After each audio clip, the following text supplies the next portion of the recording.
Bonjour et bienvenue, j'espère que vous allez bien.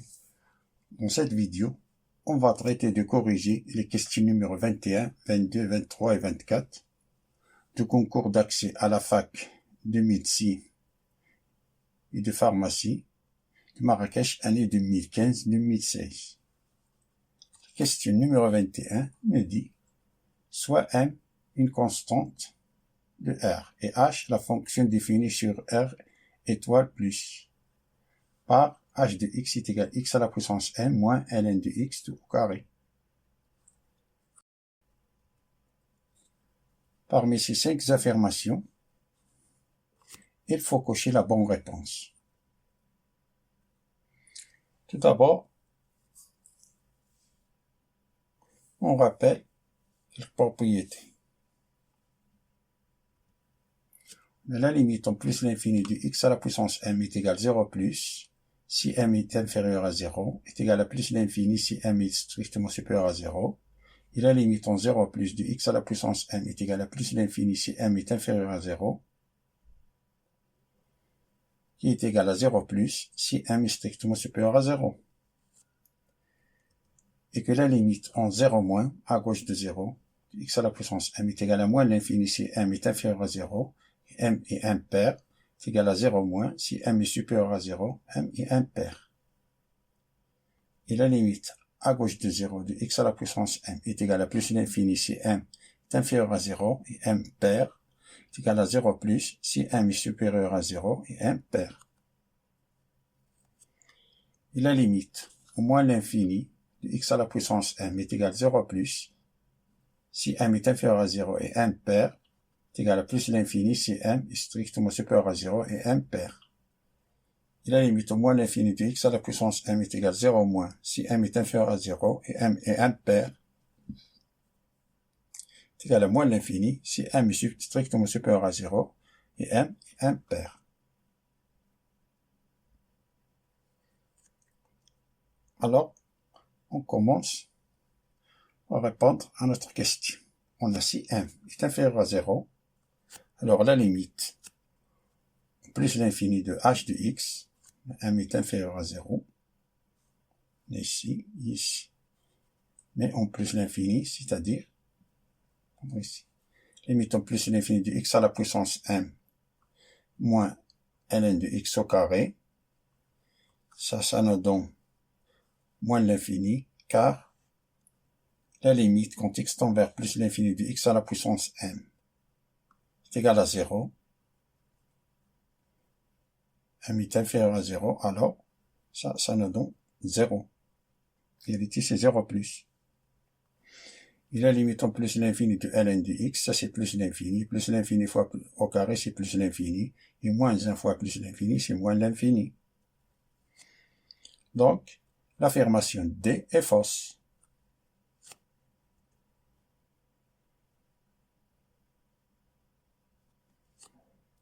Si m est inférieur à 0, alors la limite en 0 plus de h de x qui est égal, limite en 0 plus de x à la puissance m moins ln de x au carré, ça nous donne plus l'infini, en 0 plus, ça c'est plus l'infini, et ça c'est moins l'infini fois moins l'infini, c'est-à-dire moins l'infini au carré, c'est moins l'infini fois moins l'infini, c'est plus l'infini, et moins 1 fois plus l'infini, c'est moins l'infini. Alors on a plus l'infini moins l'infini, c'est une forme indéterminée.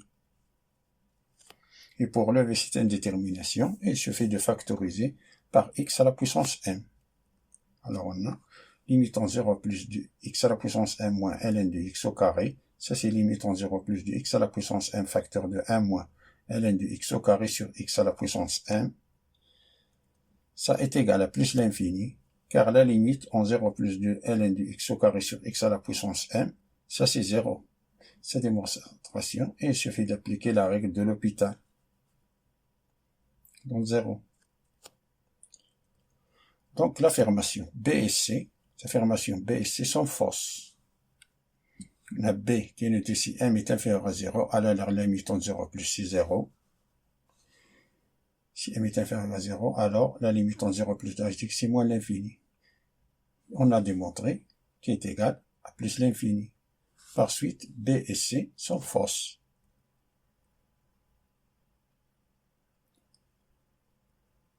Passons au calcul. Si m est supérieur à 0, on a la limite en plus l'infini de h de x. Si la limite en plus l'infini de x à la puissance m, moins ln de x au carré, ça c'est, si m est positif, alors ça c'est plus l'infini. Et ça c'est plus l'infini. On a ça, ça nous donne plus l'infini moins l'infini, c'est une forme indéterminée. Pour lever cette indétermination, on va factoriser encore par x à la puissance m. Ça est égal, limite en plus l'infini de x à la puissance m facteur de 1 moins ln de x au carré sur x à la puissance m. Ça est égal à plus l'infini. Pour démontrer que cette limite-là est égale à 0, limite de ln de x au carré sur x à la puissance m est égale à 0, il suffit d'appliquer la règle de l'hôpital. On voit qu'elle nous donne, ça c'est 0. Alors on a x à la puissance m en plus l'infini. Si m est positif, strictement positif, alors c'est plus l'infini fois 1, ça nous donne plus l'infini. Donc l'affirmation E est juste. Passons à la question numéro 22. Qui nous dit soit la suite un 10 n définie par un 10 n qui est égal à moins 1 à la puissance n sur n carré avec n appartenant à n étoile, la suite un 10 n est supérieur ou égal à 1 et on a 5 affirmations. Parmi ces 5 affirmations, il faut cocher la bonne réponse. La proposition A, qui est monotone, la proposition B convergente, la proposition C négative, la proposition D décroissante et minorée, proposition E croissante et majorée. Première méthode, on rappelle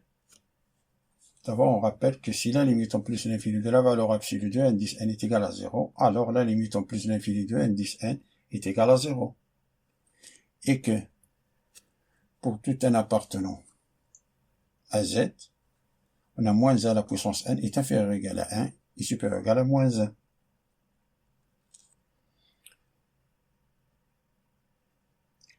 La première méthode, on a pour tout n appartenant à n étoile, on a u1 n est égal à moins 1 à la puissance n sur n carré. Alors on a u1, c'est moins 1. On remplace par 1, ça nous donne moins 1. Et u2, on remplace ici par 2, c'est moins 1 au carré, c'est 1. 2 au carré, c'est 4. Et 3, c'est moins 1 neuvième. Moins 1 à la puissance 3, c'est moins 1. Divisé par 3 au carré, c'est 9. Et U4, c'est 1 sur 16.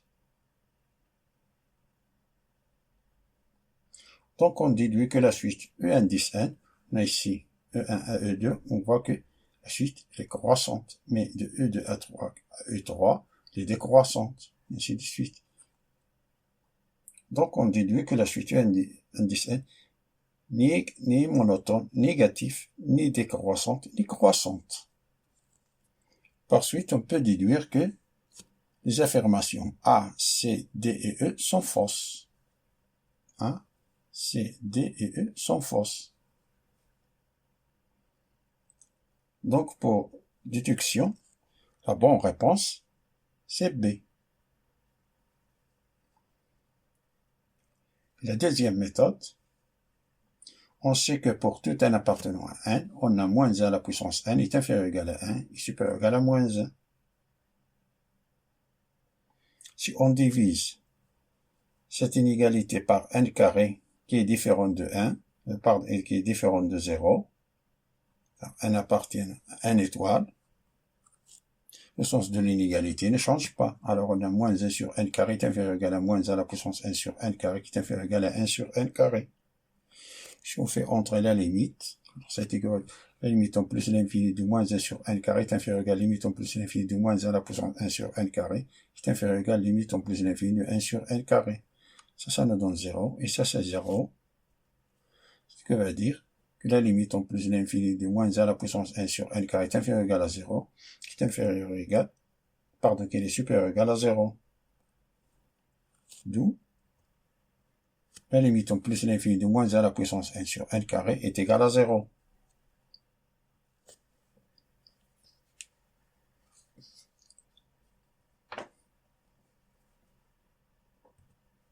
Donc la suite E indice N est convergente. Convergente, c'est-à-dire qui converge vers 0. Donc la bonne réponse c'est B. La troisième méthode, on a la limite en plus l'infini. La valeur absolue de indice N, c'est la limite en plus l'infini de moins 1 à la puissance N sur N carré. Ça est égal à la limite en plus l'infini de moins 1 à la puissance N. On valeur absolue sur N. Valeur absolue de N carré.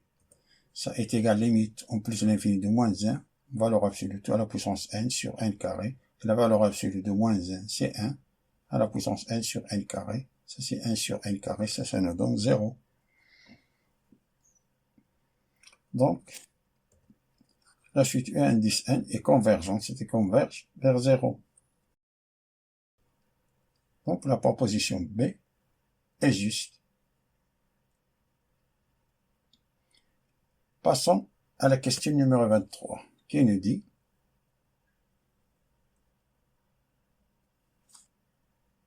on a 5 affirmations. L'affirmation, 5 propositions. La proposition A, que la partie réelle de 1 moins I à la puissance 5 est racine de 2. B, que la partie imaginaire de 1 plus I à la puissance 20 est égale à 42.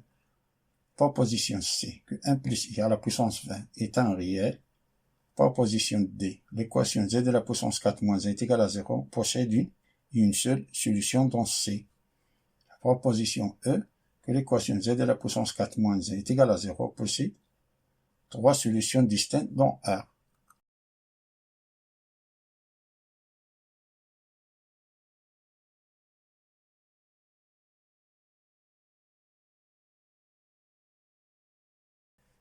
Commence par la proposition A qui nous dit la partie réelle de 1 moins I à la puissance 5 est racine de 2. On a 1 moins 5, 1 moins I à la puissance 5, c'est 1 moins I à la puissance 4 fois 1 moins I.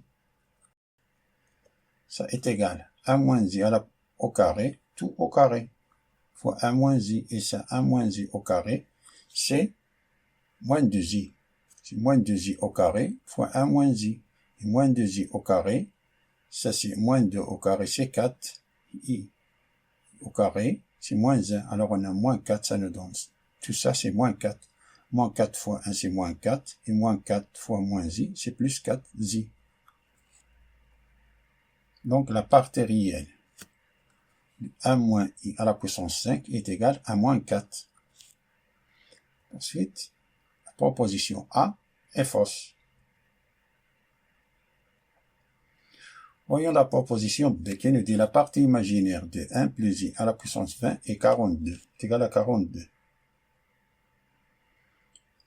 1 plus i à la puissance 20, c'est 1 plus i à la puissance 2, tout à la puissance 10. 1 plus i au carré, c'est 2i, tout à la puissance 10, qui est égal à 2 à la puissance 10 fois i à la puissance 10. On sait que i à la puissance 4 est égal à 1. Alors on a i à la puissance 10, c'est i à la puissance 4 fois i à la puissance 4 fois i au carré. Car on a la somme 4 plus 2, ça nous donne 10. Alors ça est égal. Ça c'est 1, i au carré c'est moins 1. Alors tout ça, ça nous donne moins 2 à la puissance 10, qui est égal à 2 à la puissance 10 facteur de moins 1 plus 0i. Donc la partie imaginaire, c'est 0. Donc la partie imaginaire de 1 est égale à 0. Donc B est fausse. Affirmation B est fausse. Son l'affirmation C qui nous dit 1 plus i à la puissance 20 est un réel. C'est d'après ce qui précède, plus i à la puissance 20, c'est-à-dire c'est moins 2 à la puissance 10, et moins 2 à la puissance 10 appartiennent à R. Donc, 1 plus i est un réel. La proposition, par suite, l'affirmation C est juste. Vérifions la proposition D et E.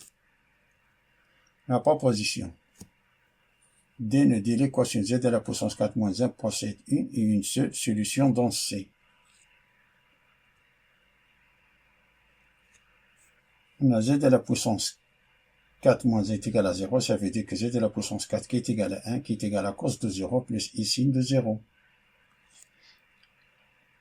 Ça, donc z est égal à cos de 0 plus 2k pi plus i sin de 0 plus 2k pi tout à la puissance 1 quart. Et selon moi, ça est égal à cos de 0 plus 2k pi divisé par 4 plus ici de 0 plus 2k pi divisé par 4.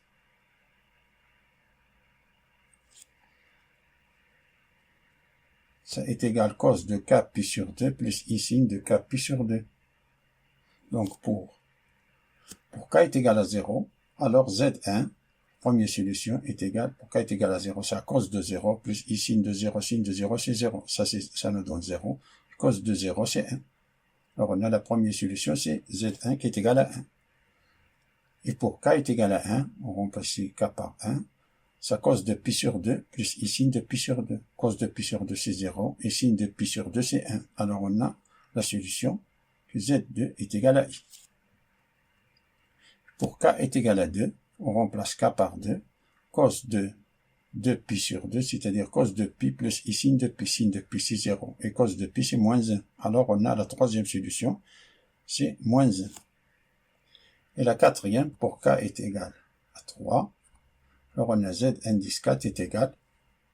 Là on a 3 pi sur 2. Et 3 pi sur 2 correspond à moins pi sur 2. On a cos de moins pi sur 2, c'est cos de pi sur 2 qui est égal à 0. Et sin de 3 pi sur 2, c'est sin de moins pi sur 2. Et sin de moins pi sur 2, c'est moins sin de pi sur 2, c'est-à-dire moins 1. On a ici la solution, c'est moins i. Pour z est égal à 4, alors on a, on peut ici par 4, ça est égal à 4 pi sur 2, c'est 2 pi, c'est-à-dire 2 pi c'est 0, cos de 0. Comme si on revient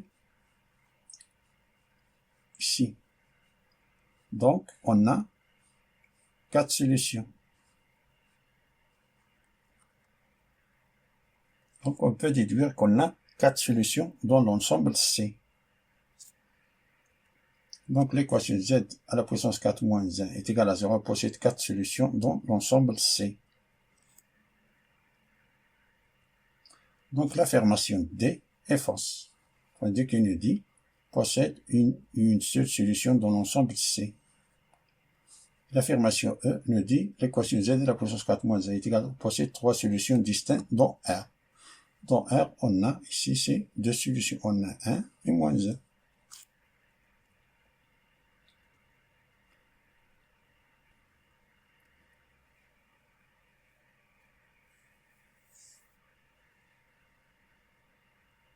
Donc, l'affirmation E est fausse.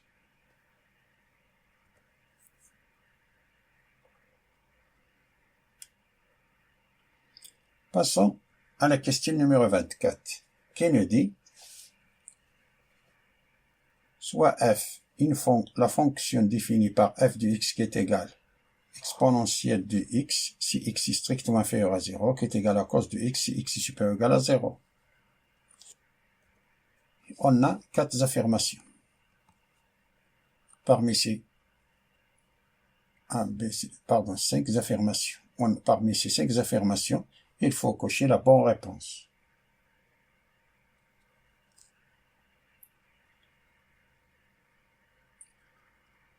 On commence pour l'affirmation B, qui nous dit que f n'est pas continu en 0. On dit que la fonction f est continue en 0 si et seulement si on a la limite en 0 plus de f de x est égal à la limite en 0 moins de f de x qui est égal à f de 0. Alors, limite en 0 plus de f de x, c'est la limite en 0 plus, c'est-à-dire on est ici.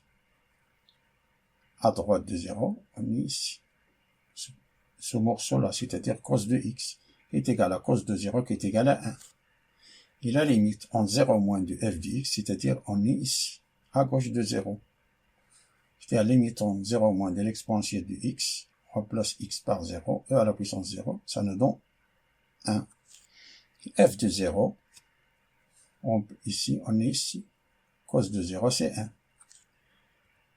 Donc, limite en 0 plus de f de x est égal à limite en 0 moins de f de x est égal à 1, qui est égal à f de 0. Donc, f est continu en 0. Par suite, l'affirmation B est fausse, qui nous dit f n'est pas continu en 0.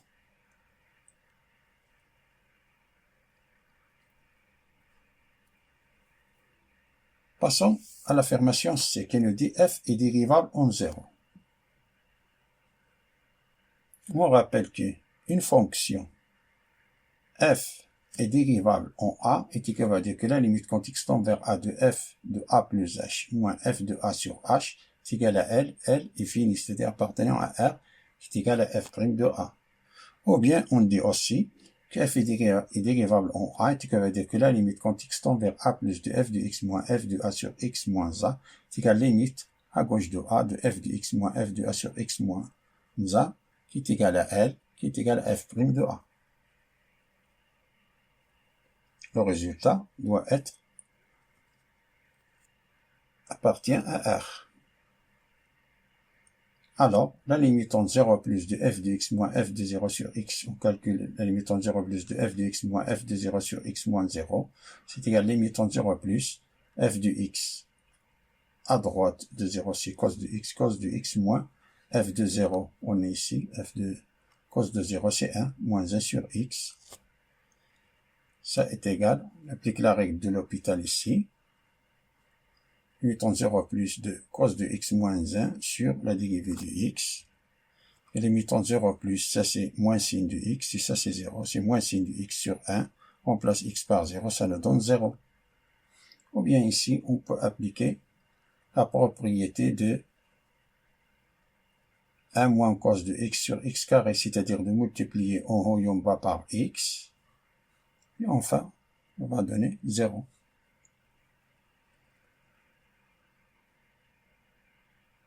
On a appliqué ici la règle de l'hôpital, car on a ici 11, 0, cos de 0, ça c'est 0. Oh, pardon, c'est 1. 1 moins 1, c'est 0. Divisé par 0, on a une forme indéterminée de 0 sur 0. C'est pour cela qu'on a appliqué la règle de l'hôpital. Alors on a limite en 0 plus, c'est 0. Et la limite en 0 moins, c'est f de x, exponentielle de x, moins 1 sur x, en 0, ça nous donne 0 sur 0. On applique encore la règle de l'hôpital. C'est la dérivée de numérateur divisé par la dérivée de dénominateur. Ça, c'est exponentielle de x sur 1. En 0, ça nous donne 1. Et comme la limite à droite de 0 est différente de la limite à gauche de 0, alors on peut déduire que f n'est pas dérivable en 0. Si on dit que la proposition C dit que f est dérivable en 0. Donc on peut déduire que la proposition C est fausse.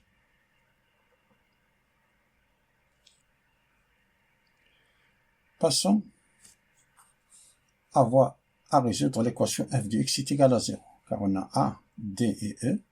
On a f de x est égal à 0. On commence par la proposition A. C'est l'intervalle moins l'infini de pi.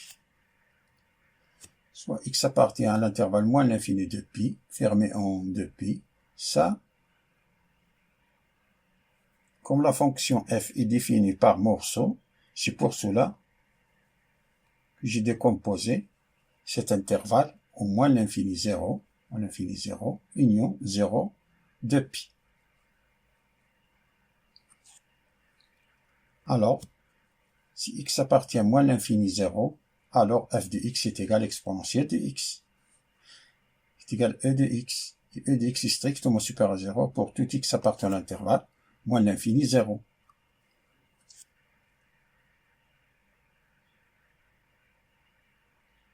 C'est-à-dire que f de x est égal à 0 n'a pas de solution dans l'intervalle moins l'infini 0. Si x appartient à l'intervalle 0 de pi, alors f de x est égal à cos de x qui est égal à 0. Ça veut dire que x est égal à cos de 0. Et si 0, c'est cos de pi sur 2.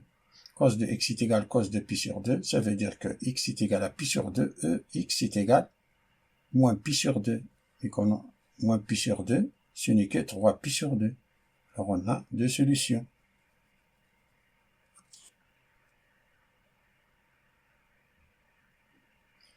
Donc l'équation f de x est égale à 0 possède deux solutions dans l'intervalle moins l'infini de π. D'où la proposition A est fausse. Et pour la proposition D, on décompose encore cet intervalle, moins 2, car c'est moins l'infini 0 union 0π. De moins l'infini à 0, on a déjà vu que f de x n'a pas de solution. Alors, voyons, quand x appartient à l'intervalle 0π, alors f de x est égal à cos de x, ça qui est égal à 0, et 0 c'est cos de π sur 2, ça va dire que x est égal à π sur 2, ou bien 3π sur 2. 3π sur 2 n'appartient pas à cet intervalle-là. Par suite, on a une seule solution, c'est π sur 2.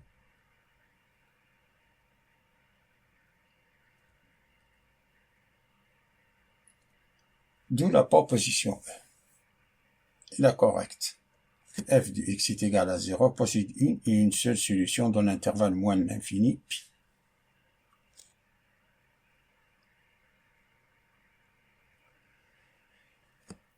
J'espère que vous avez apprécié cette vidéo. Merci et à bientôt.